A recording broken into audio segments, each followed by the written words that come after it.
உலக நாடுகளே பதற வைக்கக்கூடிய ஒரு பிரேக்கிங் சிச்சுவேஷன் இப்ப நடந்துகிட்டே இருக்குது.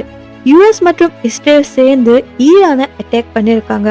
அதுவும் ஷாக்கிங்கான விஷயம் என்னன்னா, இப்போ ஈரானோட சுப்ரீம் லீடரான அலி கமேனி பாத்தீங்கன்னா இறந்துட்டாருன்னு சொல்லி ரிப்போர்ட் வந்திருக்கு.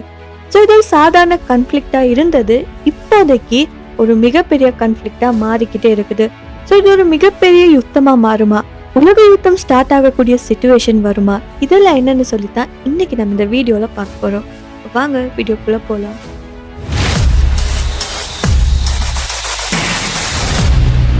முதல்ல ஏன் யுஎஸ் மற்றும் இஸ்ரேல் ஈரானை அட்டாக் பண்ணாங்கன்னு சொல்லி பார்க்கலாம். இதுக்கான மெயின் ரீசன் பார்த்தீங்கன்னா நியூக்ளியர் இஷ்யூ. யுஎஸ் மற்றும் இஸ்ரேல் என்ன சொல்றாங்கன்னா, ஈரான் சீக்ரெட்லி நியூக்ளியர் வெப்பன்ஸ் எல்லாம் டெவலப் பண்ணுதுன்னு சொல்லி. பட் ஈரான் இதுக்கான என்ன பதில் சொல்லுதுன்னா, அவங்க எனர்ஜிக்காகத்தான் நியூக்ளியர் யூஸ் பண்றாங்கன்னு சொல்லி. ஆனா இஸ்ரேல் இதோட சீரியஸான த்ரெட்டா பாக்குது. ஏன்னா ஈரான் ஆல்ரெடி இஸ்ரேலுக்கு எதிராக பேசிக்கிட்டு தான் இருக்குது, நிறைய போர்களும் நடந்திருக்குது.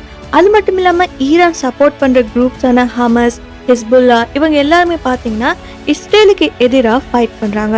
ஸோ அதனாலே டென்ஷன் பல வருடங்களா பில்டப் ஆகி இப்போ டிரெக்டா அட்டாக் வர வந்திருக்கு. இப்போ கரண்டான சிச்சுவேஷன் என்னன்னா, US and Israel Iran military பேசஸை டார்கெட் பண்ணி ஏர் ஸ்ட்ரைக்ஸை லான்ச் பண்றாங்க. சைபர் அட்டாக்ஸ் கூட நடக்குதுன்னு சொல்லப்படுது. ஈரான் என்ன பண்ணுதுன்னா, மிசைல்ஸ், ட்ரோன்ஸ் எல்லாம் லான்ச் பண்ணி ரிப்ளே கொடுக்குது. அதாவது ஒரு சின்ன கன்ஃபிளிக்டா இல்லாம ஒரு யுத்தத்துக்கு க்ளோஸா இப்போதைக்கு சிச்சுவேஷன் போய்கிட்டே இருக்குது.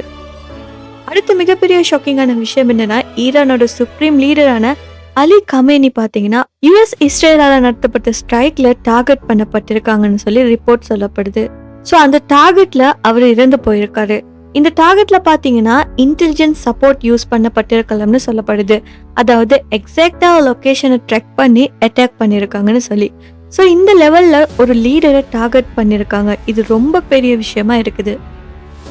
ஸோ இவ்வளோ பெரிய விஷயம் நடந்ததுக்கு அப்புறமா ஈரான் என்ன சொல்லுதுன்னா, இந்த தாக்குதலை அவங்க ரொம்பவுமே கடுமையா எதிர்த்து இருக்காங்க.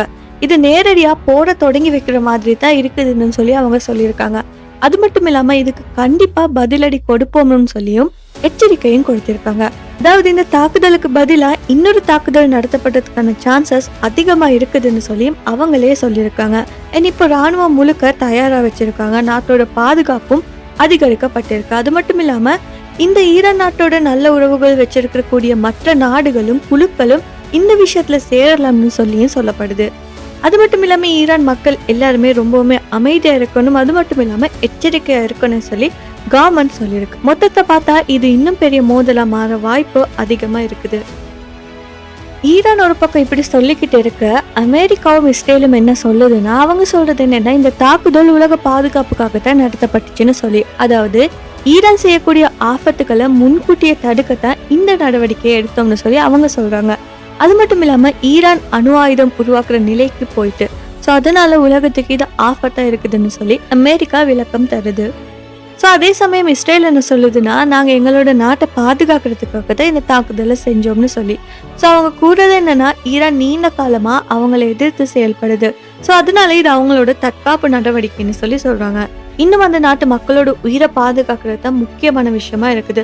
ஸோ அதுக்காகத்தான் இந்த முடிவை எடுத்தோம்னு சொல்லி அவங்க சொல்றாங்க. மொத்தத்துல பார்த்தா அமெரிக்காவும் இஸ்ரேலும் எந்த தவறும் செய்யல, அவங்களோட பாதுகாப்புக்காகத்தான் இந்த தாக்குதலை பண்ணியிருக்காங்கன்னு சொல்லி சொல்றாங்க. ஸோ இப்படிப்பட்ட இந்த ரெண்டு நாட்டுக்கும் உரிய போர் உலகத்துக்கு என்ன மாதிரி பாதிப்பை தரும்னா, முதல்ல பார்த்தீங்கன்னா எரிபொருள் விலை அதிகரிக்கும். ஏன்னா இந்த பகுதியில தான் உலகத்துக்கு தேவையான எண்ணெய் எல்லாம் அதிகமா கிடைக்குது. ஸோ அங்க பிரச்சனை வந்தா எண்ணெய் வாழறது குறையும், அதனாலே விலை உயரும்.